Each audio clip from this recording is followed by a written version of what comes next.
Hey everyone, I'm Matt Muller with MovieWeb. It's a pleasure to speak with you about this. Hi, Matt. It's such a delightful film. It's a love story where people aren't in love with each other, but with the past. And this faded love is sort of keeping a couple of them from moving forward. I love the way it's constructed. And the production seems so cozy. 18 days, families, Carey, 3-month-old baby. That's wild. For you or Tom or Tim or James or me or anyone, did that change the script and the film at all? Carey having just had a child? No, it didn't, and arguably it should have done, and we should have thought about incorporating sort of quieter scenes into our shooting day to help with to help. Or louder scenes to drown her out. Yeah, that's right.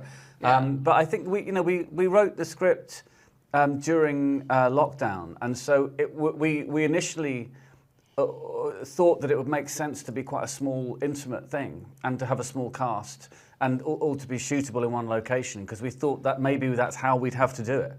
And then, as it turned out, when we'd made it, that was all kind of, that was all behind us. So, but nevertheless, I think we were right to do that, because it gives the film a sort of emotional intensity, and it gives the kind of the action just a kind of focal point, and doesn't let the characters escape.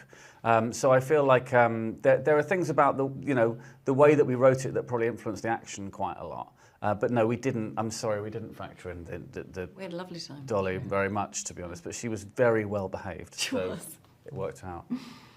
No temptation to suddenly have a child.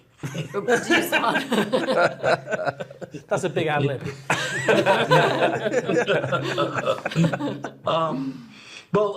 Tom and Tim, I mean, this came from a short. You did another short I love called Anthony, and Tim, you did a short called Wonder Date. Would you ever want to make features from those? And James, are you down to direct?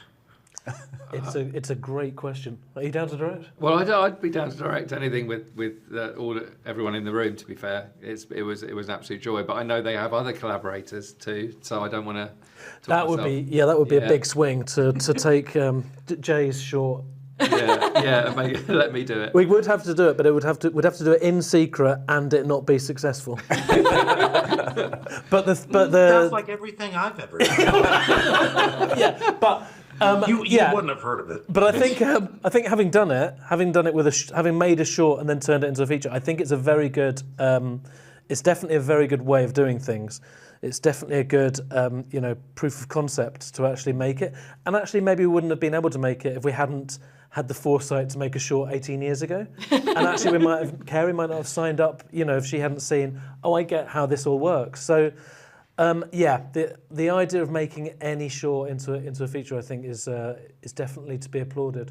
But whether we'd go back and make another short with a view to making a feature, actually, I wouldn't rule that out either. I think it's a good way of doing things, I think. Yeah, it's a good way of exploring character, isn't it? It's a good way of sort of creating character or just exploring worlds in shorts. I'm a big fan of. Well, there's certainly something that happens that when you turn up and you just start shooting something, the wheels are in motion. Then you can't really stop and actually interrogate the script or sort of ask questions about the characters for long, because by that point you've got everyone on set. You have to shoot, particularly with anything low budget like this film. You've just got to shoot. You're in too deep. So I think having the short behind us, knowing the characters, but trusting the humour meant that we could kind of just really go for it with this when we were shooting it, and that's a very nice feeling. You're brilliant enough that with the character and the story, you can riff on fleshing them out. I want to ask one more thing with Wallis Island, but I have to make sure I ask Carey, has Beef wrap production and how'd it go? No, it hasn't wrapped. We're still doing it. Wow. Yeah. Evie, so has anyone ever had, or what is the strangest fan interaction anyone has ever had? 500,000 pounds to come act or direct them? Anyone? What was it, Tim? What was Well, my that one. story? No. Someone else. I'm going to think of another one. Thank you, Tim. I love your poetry. Thank you. That was a nice fan interaction. Yeah, that wasn't too weird though. What about season 1 of Taskmaster? Is that getting creepier? or I getting- love that season. Oh, getting creepier. What do you mean, season 1? It's Well, what, Nisha? fan interaction wise. Oh, right. No, I always Yeah. like it when people like, you know, recognize you from something. It's the kind of the deeper they go, the better in terms of like the more niche. Okay. So if someone recognizes me from making a Radio 4 documentary about Daniel Harms, I'm absolutely loving that.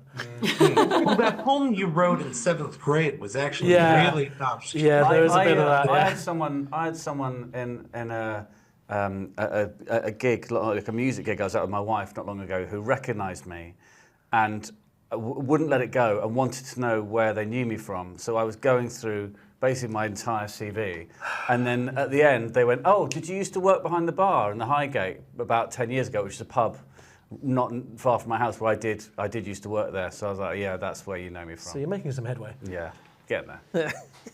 Well, this is a beautiful movie. I love the interactions with Tom and Carey. It's like one of you are in a rom-com and one of you are like well-adjusted and just it's beautifully done. Thank you for discussing it. Thank you. Thank Thank you. you. Thank you. Thank you. Have a good one.